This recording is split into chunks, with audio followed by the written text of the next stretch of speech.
ইসলাম যদি সত্যি দেশে আসে, অন্য ধর্মে যারা আছেন তাদেরকে আমরা গ্যারান্টি দিতে পারি।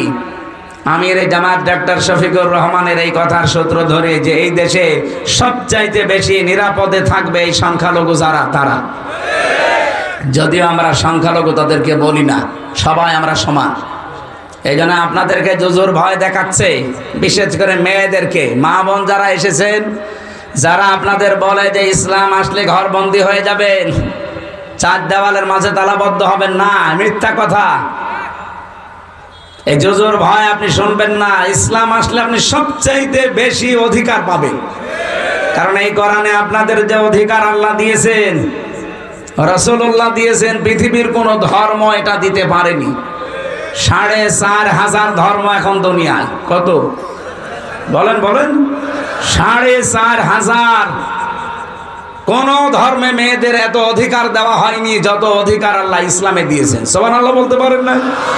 আর ওইটা যদি কায়েম হয় কি হবে আপনি টের পাচ্ছেন? একটা মানুষের হিংসার বশবর্তী হওয়ার কারণে এই দেশে 18 কোটি মানুষ আমরা জিম্মি ছিলাম, বিচার ব্যবস্থা পর্যন্ত। আমি নিজে তো ভিকটিম, নিজে টের পেয়েছি। 3টা বছরে মামলা আমার 30 বারের উপরে উঠেছিল, সিএমএম কোর্ট, জজ কোর্ট, হাইকোর্ট মিলে, কিন্তু না, হয়নি। অথচ ওরা সারা দেশে কি বলতো যে বিচার ব্যবস্থা স্বাধীন। এই স্বাধীন ঠনকো একটা মামলা দিয়েছিল আমার মনে হয় 3 দিন পর আমার বের হওয়ার কথা, অথচ 3 বছরে আমার বের হতে দিলেন না। আমার বিচার ব্যবস্থা স্বাধীন। ওই মামলায় আগস্টের 5 তারিখের পরে তুলেছিলাম, শুধু জামিন না, একেবারে মামলা ঢিসমিস করে দিয়েছে আদালত। জিজ্ঞাসা করতে গেলাম একবার যে মাননীয় আদালত, এইটা তো আপনার কাছেই ছিল এতদিন, তখন তো কিছু করলেন না, আর এখন একেবারে মামলা জামিন না খারিজ করে দিলেন সব। এইটাই বলতো যে হুজুর আমার কিছু করার ছিল না, আমার হাত বাঁধা ছিল। কি ছিল? এটাতে হাত বাঁধা ছিল। আমি জেলে যাওয়ার 11-12 দিনের মাথায় বুঝতে পেরেছিলাম। আমার এই যে 164 নিয়েছিল ম্যাজিস্ট্রেট, উনি পুরাটা মিথ্যা কথা লিখে আমারে বলছে আপনি সই করেন, আপনি 3-4 দিন পরে বের হয়ে চলে যাবেন। আমি আর 164 এর সময় বসতাম না। পরে দেখি সব রাষ্ট্রের বিরুদ্ধে, আকিস গ্রুপের বিরুদ্ধে, জামাত ইসলামের বিরুদ্ধে লিখেছি, লিখে সই করে নিয়ে ওটা নাকি 164 আমার নিজের জবান বন্দি ওইটা, অথচ একটা কথাও আমার না। পরবর্তীতে আমি ডিনাই পিটিশন দিয়েছিলাম, কিন্তু কিছুই হয়নি। কারণ হয়েছে বিচার সব ওদের হাতে। যেহেতু 5 তারিখের পরে ওই জজ সে নিজেই বলছে যে এখন আমার হাত খোলা আছে, আমি এখন অন্তত ন্যায় বিচার করতে পারি। আমিও আপনার মতো জিম্মি ছিলাম। যে ম্যাজিস্ট্রেট আমার এই মিথ্যা কথাগুলো লিখে সই করে নিয়েছিল, আমি জেলে যাওয়ার পরে দেখি ও ভেতরে ঘুরছে। কি গো এখানে? বলছে হুজুর আমার বউ যৌতুক মামলা দিয়েছে। ঠিক করেছে, শয়তান। বলছে হুজুর আমারে গালি দিয়েন না, বদদোয়া দিয়েন না, দোষ আমার না, আমার হাত বাঁধা ছিল, আমারে যা বলেছে আমি তাই করেছি। এরকম মানুষ দেশে ছিল না? ছিল না? সব জায়গায় এগুলো ছিল, খালি একজনের হাত খোলা ছিল। কার? বলছে আল্লাহ। আল্লাহ তো হাত খোলা আছে। একজনের হাত খোলা ছিল। কার? হাসিনার। আর বাকি যত হাত এই দেশে সব ডাইরেক্ট ইনডাইরেক্ট বাঁধা ছিল, এমনকি কাওয়া কাকুরও হাত বাঁধা। আপনি কি মনে করতেন কাওয়া যা বলে নিজের কথা বলে? না, ওর পেছনে কাওয়াকে যা বলতে বলে কাওয়া তাই বলে। ওই যে হাসাও মাহমুদ, যেটা ও যে যা বলতো ও নিজের কথা না, ওরে যা বলতে বলতো ইন্ডিয়া তাই বলতো। কে কথা বলছেন? তথ্য মন্ত্রণালয়ের দায়িত্ব দিয়েছিল ওরে। আপনি চিন্তা করতে পারেন, এই যে মাইক্রোসফট রিপোর্ট দিয়েছে কিছুদিন আগে, সারা বিশ্বের 257টা রাষ্ট্র সবচাইতে বেশি মিথ্যা তথ্য প্রচার করে ইন্ডিয়া।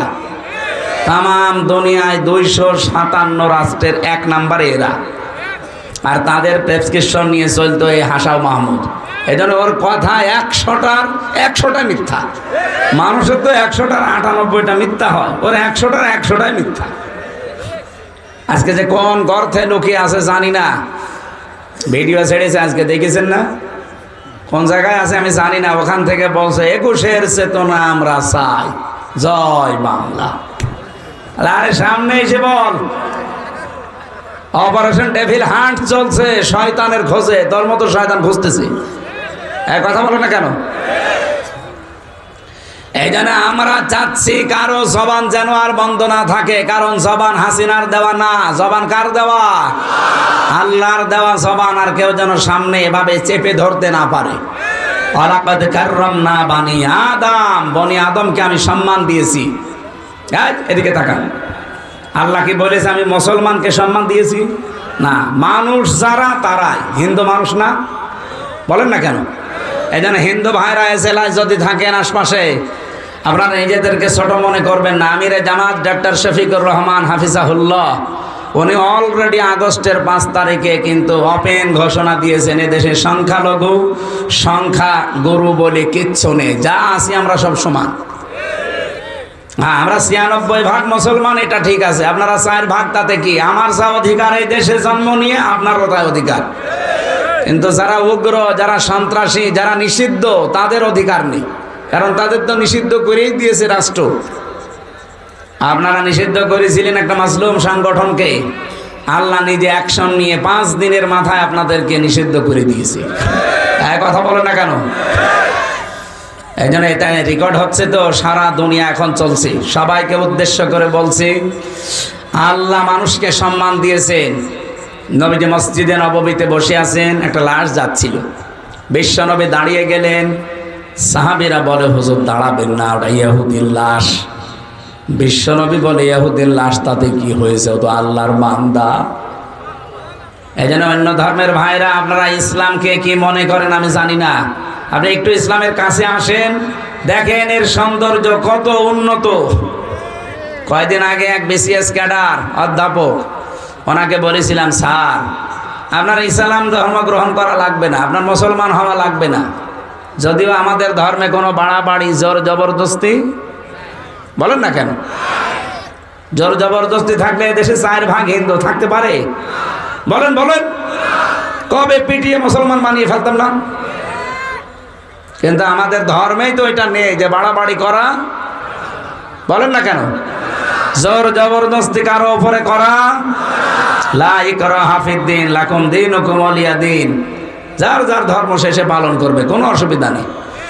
ইসলাম যদি সত্যি দেশে আসে, অন্য ধর্মে যারা আছেন তাদেরকে আমরা গ্যারান্টি দিতে পারি, আমির জামাত ডক্টর শফিকুর রহমানের এই কথার সূত্র ধরে, যে এই দেশে সবচাইতে বেশি নিরাপদে থাকবে এই সংখ্যালঘু যারা, তারা। যদিও আমরা সংখ্যালঘু তাদেরকে বলি না, সবাই আমরা সমান। এই জন্য আপনাদেরকে জুজুর ভয় দেখাচ্ছে, বিশেষ করে মেয়েদেরকে। মা বোন যারা এসেছেন, যারা আপনাদের বলে যে ইসলাম আসলে ঘরবন্দি হয়ে যাবেন, 4 দেওয়ালের মাঝে তালাবদ্ধ হবেন না, মিথ্যা কথা। এই জুজুর ভয় আপনি শুনবেন না। ইসলাম আসলে আপনি সবচাইতে বেশি অধিকার পাবেন, কারণ এই কোরআনে আপনাদের যে অধিকার আল্লাহ দিয়েছেন, রাসূলুল্লাহ দিয়েছেন, পৃথিবীর কোন ধর্ম এটা দিতে পারেনি। 4,500 ধর্ম এখন দুনিয়ায়। কত বলেন বলেন? 4,500। কোন ধর্মে মেয়েদের এত অধিকার দেওয়া হয়নি যত অধিকার আল্লাহ ইসলামে দিয়েছেন। সুবহানাল্লাহ বলতে পারেন না? আর ওইটা যদি কায়েম হয় কি হবে আপনি টের পাচ্ছেন? আমরা তো ওইটা চাচ্ছি। আল্লাহ যেন চর্ম চোখে ওইটা দেখে মরার তৌফিক দেন, বলেন আমিন। আমি আবার স্মরণ করাচ্ছি, যারা উস্কানিতে পা দিচ্ছেন, কারো উস্কানিতে পা দেওয়া যাবে না। দেশটা শান্ত থাকতে দিন। আজকে রাতের ঘোষণা যা পাচ্ছেন, যদি সত্যিই ঘূর্ণ অক্ষরও জানতে পারে আপনি দেশের বিরুদ্ধে, এই দেশের যৌথ বাহিনী কিন্তু নেমে পড়েছে, আপনাকে আস্ত রাখবে না। আর একবার যদি 4 দেওয়ালের মাঝে যান না, কোনো বাপও আপনাকে বাঁচাবে না। গত পরশুদিন আওয়ামী লীগের একজন গোপালগঞ্জ টঙ্গিপাড়ায় বাড়ি, ওনার এই অপারেশন ডেভিল হান্ট ধরা পড়েছে। ওনার গ্রামের একজন, মনে হয় ওনার দোলা ভাই হবে, আমি ওই সময় যশোরে ছিলাম। আমার বলছে হুজুর আপনি একটু সুপারিশ করেন যেন আমার দোলা ভাইরে ছেড়ে দেয়। আমি যে কি করতো, মানে আওয়ামী লীগের নেতা। আরে শয়তান, ওই নাম বলে আমি মার খাবো? আগে এই শব্দটাকে ইসলামপন্থীদের বিরুদ্ধে ওরা লাগিয়েছিল। এক কথা বলে না কেন?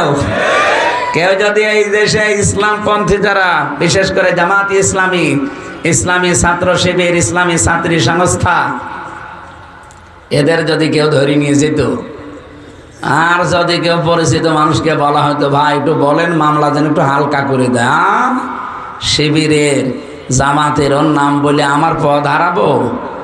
আমার নিজের আপন চাচা চেয়ারম্যান, আমার দাদার চাচা মিলে তো আওয়ামী লীগের চেয়ারম্যান প্রায় 21 বছরের বেশি।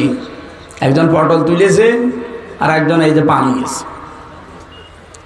আমি জেলে থাকাকালীন বাবা একবার বলেছিল যে তো নিজের, তো একটু তোর ওই হানিফ সাহেবকে বল যেন মামলাটা হালকা করে দেয়, কারণ সবই তো তারা চালাচ্ছে। বলছে না ভাই, আমি আমার পদ হারাবো, আমি এখানকার সভাপতি, সেক্রেটারি। চিন্তা করে দেখেছেন নিজের আপনজন কি অবস্থায় ছিল, অথচ নিজেও জানতো যে একটা নিরীহ মানুষ, এর কোনো দোষ নেই, যে মামলা দিয়েছে পুরাটা মিথ্যা। মিথ্যার বিপক্ষে দাঁড়ানোর মতো কায়দা ছিল না 15.5 বছর। এখন ঠিক আল্লাহ এটা উল্টিয়ে ওদের বিপক্ষে কাজে লাগিয়েছে। এই জন্য এমন কোনো কাজ করবেন না যে চেয়ার হারিয়ে গেলে ওইটা আবার আপনার উপরে পড়ে। কি কথা বুঝতেছেন? এই জন্য দল মত নির্বিশেষে দেশে আমরা সবাই মানুষ, ধর্ম আমাদের আলাদা থাকতে পারে, আমরা কি আরো জোরে বলেন? মানুষকে আল্লাহ সবচাইতে বেশি কি দিয়েছেন? সম্মান। ওয়ালাকাদ কাররামনা বানি আদম, বনি আদমকে আমি সবচাইতে বেশি সম্মান দিয়েছি। সুতরাং এই সম্মানিত মানুষদের সম্মান নিয়ে যারা এই 15.5 বছর সেনিমেনি খেলেছেন, সামনে আর কাউকে এটা খেলতে দেওয়া হবে না। বলেন বলেন। আল্লাহ সেরকম একটা দেশ যেন সামনে আমাদের উপহার দেন, আর দেবেন। এই কারণে আজকের তেলাওয়াত কিন্তু আয়াতে এই কথাগুলো আছে, খুব ভালো করে মনোযোগ সহকারে শুনবেন। সূরা মায়েদা 54 নম্বর আয়াত। কথা বুঝতেছেন?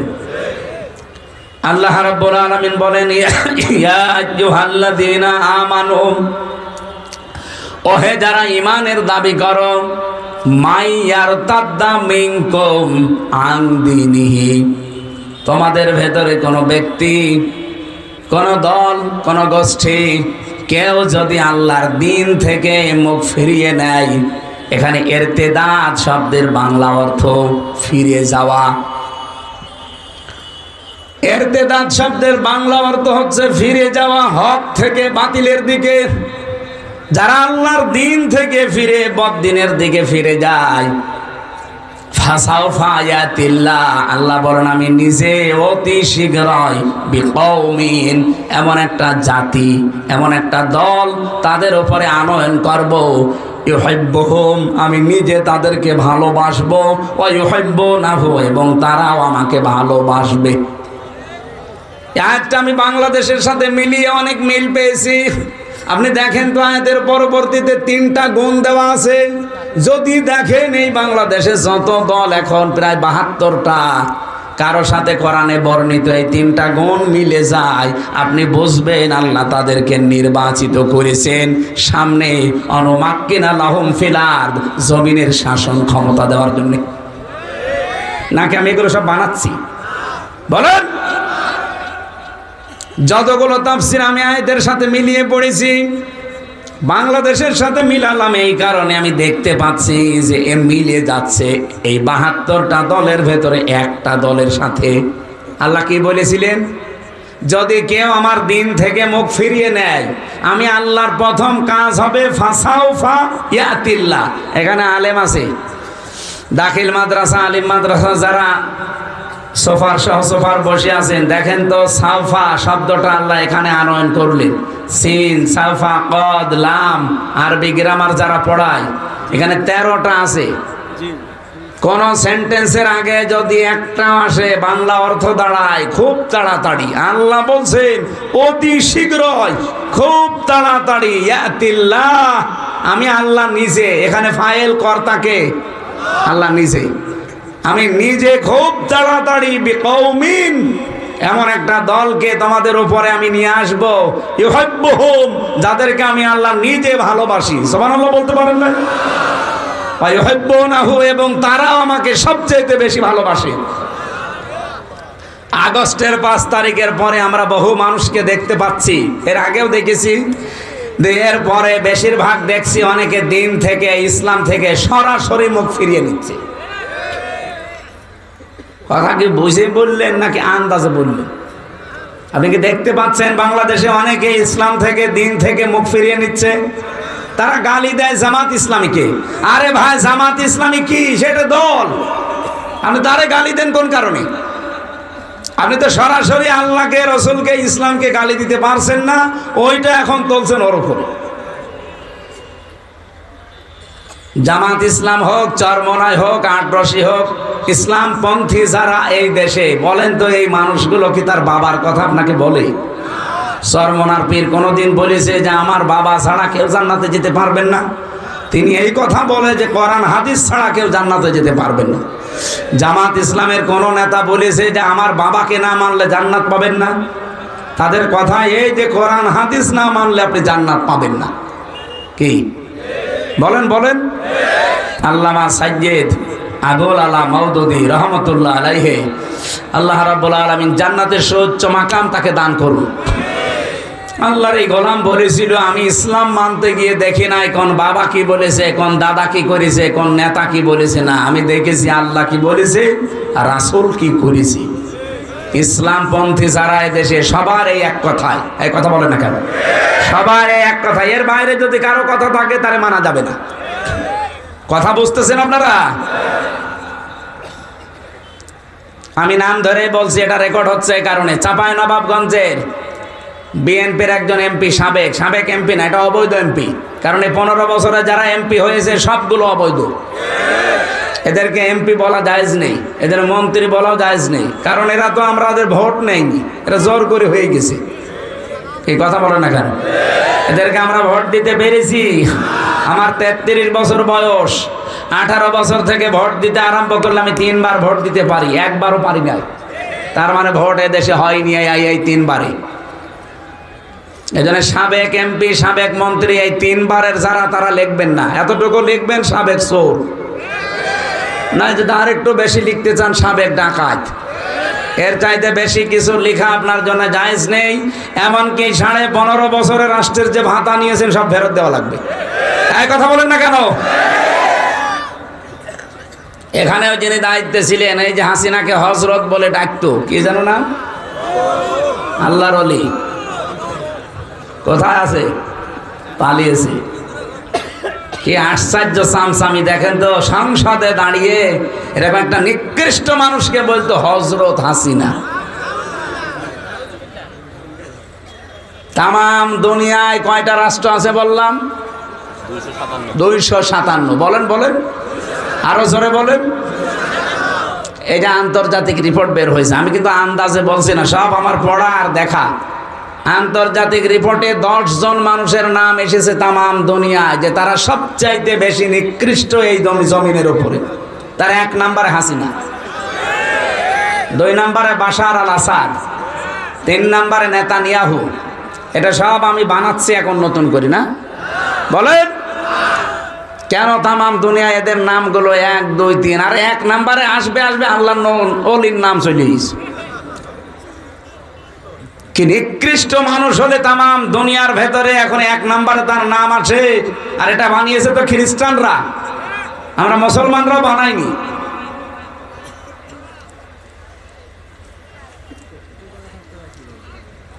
তামাম দুনিয়ায়, শুধু বাংলাদেশে না, তামাম পৃথিবীর ভেতরে একেবারে নিকৃষ্ট মানুষ এখন যত মানুষ দুনিয়া এখন জীবিত আছে, তাদের ভেতরে 1 নম্বর উনি। কি করেছে আপনি চিন্তা করতে পারেন? এটা বের হয়েছে এই যে জাতিসংঘ যে আয়না ঘরের রিপোর্ট দিয়েছে গুমের, এরপরে কি যে ভয়াবহ আশ্চর্য জায়গা এটা। আমি তো মিনিটায় ছিলাম 10 দিন, আর যারা বড়টাই ছিল, বিগটা, এই যে ব্যারিস্টার আমান আজমি ভাই সহ, এই যে হম্মাম কাদের চৌধুরী, সালাউদ্দিন কাদের চৌধুরীর সন্তান, এরা যারা ছিল, এরা যে কত কঠিন। আমি দেখেছিলাম এরকম চেয়ারে বসিয়ে দেয়। আমার আগে একজনকে নিয়েছে, এই চেয়ারে বসিয়ে এই হাতের সাথে পায়ের সাথে ক্লিপ লাগিয়ে দেয়, এই গলার সাথে একটা লাগিয়ে দেয়, বেড়ি। ওদের একটা কি ফিতা আছে, এটা লাগিয়ে দিলে আপনার নড়তে পারবেন না। মুখটা তো কালো কাপড় দিয়ে বেঁধে দেয়,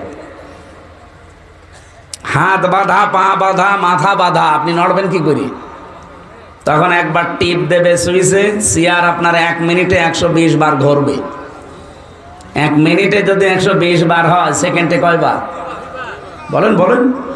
আপনি চিন্তা করতে পারেন মাথার ভেতরে কত সূক্ষ্ম জিনিস আল্লাহ দিয়েছে। ফ্রন্টাল লব আছে, অক্সিপিটাল লব আছে, প্যারাইটাল লব আছে, মোটর কর্টেক্স আছে, সেন্সরি কর্টেক্স আছে, কত সেন্সরি জিনিসগুলো আল্লাহ দিয়েছেন মাথার ভেতরে। আর 1 মিনিটে 120 বার পাক দেবে, আপনার মাথা থাকবে? 1 মিনিট পরে মনে হবে আমি 4-5টা দুনিয়া দেখতে পাচ্ছি। হাত তো বাঁধা এভাবে ক্লিপ দিয়ে, এমন একটা মেশিন আছে ওদের কাছে, হাতের সাথে আর পায়ের সাথে লাগিয়ে দেয়, একটা টিপ দেবে, একবারে নখগুলো সব খুলে চলে আসবে। নখ খুলে ফেললেও তো হয়, ওর উপর আবার লবণ ছিটিয়ে দেয়।